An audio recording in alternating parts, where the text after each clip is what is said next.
Hello दोस्तों, कैसे हैं आप लोग। उम्मीद करता हूं सब कुशल मंगल होंगे, खुशीपूर्वक होंगे और आपके अपने चैनल सिलेक्शन इंडिया पर आपका बहुत बहुत स्वागत करता हूं। जैसा कि साथियों आपको पता है, हम लगातार सीटेट पर आवाज़ उठा रहे हैं और हमारी कोशिश है कि हम अंततः अपने टारगेट पर पहुँचें और आप लोगों के साथ जो धांधली और जो धोखेबाजी हो रही है उसको भी ओपन कर पाएँ। यही हमारा लगातार प्रयास है। लेकिन आज जो हम बात करेंगे वो ये बात करेंगे जिन बच्चों के 2-4 नंबर कम हैं, ठीक है ना, उन्हें कहाँ और मौका मिल सकता है, ठीक है ना। वो केवल ये ना अपने दिमाग में डालने कि भाई हम तो फेल हो गए, अब मौका मिलेगा ही नहीं, ठीक है ना। उसके साथ हम बात करेंगे, जो कल 8 मार्च थी, है ना, अंतर्राष्ट्रीय महिला दिवस था। तो उसके लिए जैसा कि आप हमारी स्क्रीन पर देख रहे होंगे और एक थोड़ी हम एक शायरी भी आपको बताना चाहते हैं, जो हमारा मन है उस शायरी के लिए, ठीक है ना। तो मुस्कुराकर दर्द को भुलाकर, मुस्कुराकर दर्द को भुलाकर, रिश्तों में बंधी थी जिसकी दुनिया सारी, रिश्तों में बंधी थी जिसकी दुनिया सारी, हर पग को रोशन करने वाली वो शक्ति है एक नारी, वो शक्ति है एक नारी। जी हाँ दोस्तों, देखो आप देख रहे होंगे, एक आदमी को पढ़ाओगे तो एक व्यक्ति शिक्षित होगा, लेकिन एक स्त्री को पढ़ाओगे तो पूरा परिवार शिक्षित होगा। ये बिल्कुल सत्य है। क्यों ना हम पूरे परिवार को शिक्षित करने पर अपना प्रयास करें। इसी को ध्यान में रखते हुए देखो, लगातार आप कह रहे होंगे ये चीज़ें क्यों आ रही हैं। ये इसीलिए आ रही हैं कि मैं लगातार 3 दिन से एक कमेंट अपने जो चैनल था उस पर गौर कर रहा था। उसमें आपको नाम बता देता हूँ, ये नाम है बालेश्वरी सिन्हा। बालेश्वरी सिन्हा ने 2 दिन पहले कमेंट किया था, लिखा था, बहुत बहुत धन्यवाद सर जी, आप हमारे लिए आवाज़ उठाई। मैं भी विकलांग लड़की हूँ, 11 जनवरी को पेपर दी थी ईवीएस में और हिंदी बहुत हार्ड थी, नंबर कम आए, फेल हो गई। उसके बाद ये बोला कि मेरे सीडीपी में 25 नंबर थे और बाद बाकी में 11-11 नंबर थे, ठीक है ना। और मैं क्या कर गई, कुछ कीजिए इसमें और कुछ कीजिए।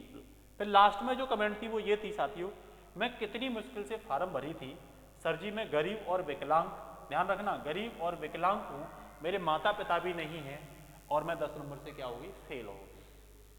कितना भावुक कमेंट है ये, मेरे लिए तो है, क्योंकि मैं हमेशा सामाजिक कार्यों में लिप्त रहता हूँ। मैं ऑफलाइन कोचिंग पढ़ाता हूँ, जहाँ मैं बहुत बच्चों के लिए मेरी कोशिश होती है कि हमारे एक के दम पर बहुत सारे, अगर एक बच्चे को हमने बना दिया तो पूरा परिवार उसका बनता है। ये मेरी पहले से भी सोच है और इसी को ध्यान में रखते हुए हमने कल ये प्लान किया पूरी टीम ने कि क्यों ना जो बालेश्वरी हैं इनके लिए कुछ किया जाए।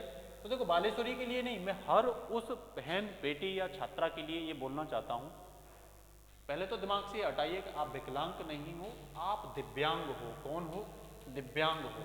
विकलांग और दिव्यांग में क्या फ़र्क होता है कि विकलांग वो होते हैं जो कुछ कर नहीं सकते, किसी भी स्थिति में कुछ नहीं कर सकते, लेकिन दिव्यांग वो होते हैं जो किसी भी स्थिति में कुछ न करने के बावजूद भी वो लगातार संघर्ष करते हैं, प्रयास करते हैं और अपने दम पर, बलबूते पर कुछ करना चाहते हैं। ऐसे में से ही है बालेश्वरी सिन्हा। साथियों, हमने इनके ऐसी बहन के लिए, ऐसी छात्राओं के लिए ये कोशिश की है कि बालेश्वरी अब जब भी कोई भी फॉर्म भरेंगी, बालेश्वरी अब जब भी कोई फॉर्म भरेंगी, उनकी नौकरी लगने तक पूरा फॉर्म का जो खर्च होगा, मैं कोई एहसान नहीं कर रहा हूँ उन पर, मैं उनकी जो शख्सियत है, उनका जो प्रोत्साहन है कि माता पिता न होने के बावजूद भी वो संघर्ष कर रही हैं, इसीलिए मैंने एक प्लान किया है कि जब तक उनकी नौकरी नहीं लगेगी और वो कोई भी फॉर्म फिल करेंगे, उस फॉर्म की फीस का खर्च हम देंगे। उनके फॉर्म की भी, उसके लिए उन्हें क्या करना पड़ेगा कि हमारी ईमेल आईडी पर, देखो ये एक ईमेल आईडी है GSingh3009 @ ठीक है ना, gmail.com। अगर इस पर नहीं वो अपना नंबर भेज पा रही हैं तो सिलेक्शन इंडिया, मान लो कोई कमी की वजह से नहीं आ रहा तो सिलेक्शन इंडिया, ठीक है ना, 1995 @ gmail.com। इन दोनों में से किसी एक ईमेल आईडी पर अपने मोबाइल को हमें सेंड कर सकती हैं, जिससे कि हम इनसे क्या करेंगे, संपर्क करेंगे और इस बहन को जब भी कोई फॉर्म भरना होगा उसकी फीस का खर्च पूरा हम देंगे, कितने भी फॉर्म क्यों ना भरें ये अपनी नौकरी के लिए, जब तक नौकरी नहीं लग जाती, ठीक है। दूसरा, अब हम अपने, देखो हमें, अगर आपको ये अच्छा लगता है और चैनल पर नहीं है तो निश्चित रूप से आप चैनल को सब्सक्राइब करके औरों तक पहुँचाइए, क्योंकि यूट्यूब चैनल की दुनिया में हज़ारों एजुकेशन से जुड़े हुए चैनल हैं, 10,000 से भी ज़्यादा चैनल होंगे। अगर वो प्रत्येक चैनल एक एक दो बहन को, इस तरह की बहन हो या भाई हो, इस तरह की हेल्प करता है, तो हो सकता है एक की हेल्प करने से एक परिवार बनता है और 10,000 की हेल्प करने से 10,000 परिवार बनते हैं। भारत को शिक्षित बनने से कोई नहीं रोक सकता। छोटी ही पहल क्या करती है, आगे बढ़ने के लिए हमें उत्साहित करती है। अब हम बात करेंगे जिन बच्चों के 1-2 नंबर कम था, मैं हालांकि जनरल स्टूडेंट की बात नहीं कर रहा हूँ मेल में, मैं बात कर रहा हूँ जनरल में फीमेल की, जिनके फीमेल हैं और जिनके नंबर कम है, 82 नंबर हैं। तो बिहार में, मैं केवल बिहार वालों की ही बात कर रहा हूँ इस समय, ये ध्यान रखना, क्योंकि अभी ये क्लियर नहीं है कि बिहार स्टेट वाले और को भी लेंगे। टीचिंग वाली जो वैकेंसी है उनकी बात कर रहा हूँ मैं, वो 82 पर उनको ले लिया जाएगा।